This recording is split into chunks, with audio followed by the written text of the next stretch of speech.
হ্যাঁ, সামাজিক যোগাযোগ মাধ্যমে ভাইরাল হওয়া ওই ভিডিওটি আমরাও দেখি।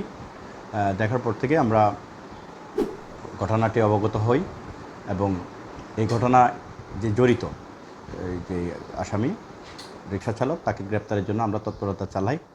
ইতিমধ্যে যে ভুক্তভোগী তিনি থানায় এসে এজাহার দায়ের করেন এবং সেই এজাহার দায়ের প্রেক্ষিতে মামলা রুজু হয় এবং এই আসামিকে গ্রেপ্তারের জন্য আমরা আমাদের অভিযান অব্যাহত রাখি।